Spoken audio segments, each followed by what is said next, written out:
Hi friends, இன்றைக்கி நம்ம என்ன பார்க்க போகிறோம் அப்படின்னா, ரொம்ப நாள் கழித்து ஒரு வீடியோ இன்றைக்கி உங்களுக்காக வரப்போகுது. பார்க்க ஃப்ரெஞ்ச் ஃப்ரை மாதிரி இருக்காது, ஆனால் கொஞ்சம் ஃப்ரெஞ்ச் ஃப்ரை பொட்டேட்டோவை வச்சு தான் எப்படி ஒரு கிறிஸ்பியான ஸ்நாக்ஸ் செய்யலாம் அப்படின்றத இந்த வீடியோவில் நம்ம பார்க்க போகிறோம். வாங்க வீடியோக்குள்ளே போகலாம்.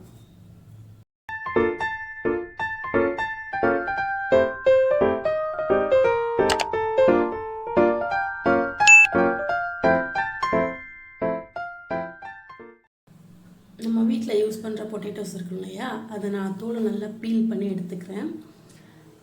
எப்பொழுதும் போல் நார்மலாக யூஸ் பண்ணுற மாதிரி தான் தோலை நல்லா பீல் பண்ணி எடுத்துகிட்டு அது குட்டி குட்டியாக கட் பண்ணி எடுக்கணும். குட்டி குட்டியாக அப்படின்னா ஃப்ரெஞ்ச் ஃப்ரைக்குள்ள மாதிரி, ஆனால் சைஸ் ரொம்ப சின்னதாக கட் பண்ணணும். கட் பண்ண கொஞ்சம் கஷ்டமாக தான் இருக்கும். அந்த தீத்தர் சொல்லுவாங்க இல்லையா, நான் அதில் வச்சு கட் பண்ணேன். எனக்கு கொஞ்சம் ஈஸியாக வந்துருச்சு. நான் வந்து அந்த தீத்தரை எப்படி கட் பண்ணேன்னு சொல்லிட்டு உங்களுக்கு காட்டலை, அதுக்குள்ளே அது வீடியோ கட் ஆகிடுச்சு. ஆக்சுவலாக இந்த வீடியோ வந்து ரொம்ப நாளைக்கு முன்னாடி எடுத்த வீடியோ. நான் அதை இப்போ தான் அப்லோட் பண்ணுறேன். கிட்டத்தட்ட 2 வருஷத்துக்கு மேலே ஆகிடுச்சு இந்த வீடியோ ஷூட் பண்ணி. ஓகே, கடாயை வச்சு நம்ம அதில் எண்ணெயை ஊற்றிக்கலாம். நான் இப்போ அதை எப்படி கட் பண்ணி எடுத்து வச்சுருக்கேன்றது மட்டும் உங்களுக்கு காட்டுறேன். இந்த மாதிரி நான் வந்து கட் பண்ணி எடுத்து வச்சுருக்கேன். அதை தண்ணி ஊற்றி நல்லா வாஷ் பண்ணிக்கலாம். ஏன்னா அதில் வந்து அந்த ஸ்டார்ச் இருக்கும் இல்லையா, அது ஃபுல்லாக எடுக்கணும்ல. ஸோ அதுக்காக நல்லா வாஷ் பண்ணி எடுத்துக்கலாம். அது எப்படி அழகாக உதிரியாக வந்திருக்குன்னு பாருங்கள். நான் வந்து நெக்ஸ்ட் டைம் ஊருக்கு போனேன் அப்படின்னா நான் வந்து உங்களுக்கு அந்த தீத்தரை எடுத்து காட்டுறேன். பட் இந்த டைம் வந்து இது முன்னாடி ஷூட் பண்ண வீடியோ அப்படின்றதுனால நான் இப்போ ஓகே இந்த வீடியோ ஷூட் பண்ணி ரொம்ப நாளாக இருக்குது, நம்ம அப்லோட் பண்ணலாம் அப்படின்னு சொல்லிட்டு இப்போ நியூவாக எடிட் பண்ணி அப்லோட் பண்ணுது. ஓகே, அதை நான் ஃபுல்லாக எல்லாம் வாஷ் பண்ணி தண்ணியை வந்து வடிகட்டி எடுத்துக்கிறேன்.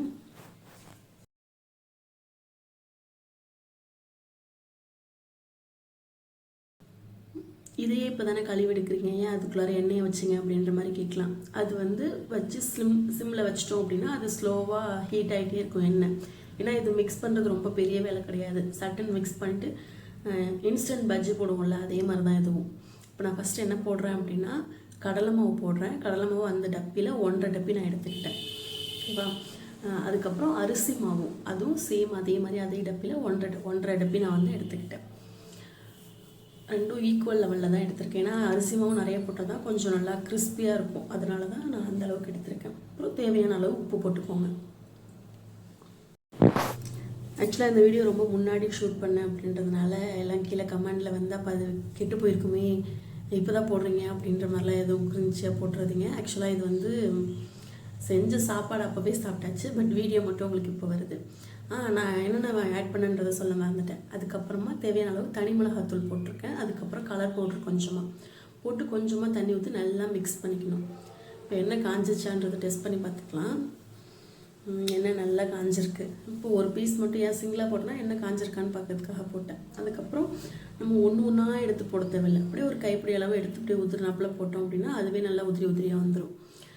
நல்லா எண்ணெயில் ரோஸ்ட் பண்ண மாதிரி நல்லா உதிரியாக பார்க்கவே நல்லா உதிரியாக நல்லா ரோஸ்ட் ஆகிருக்கு.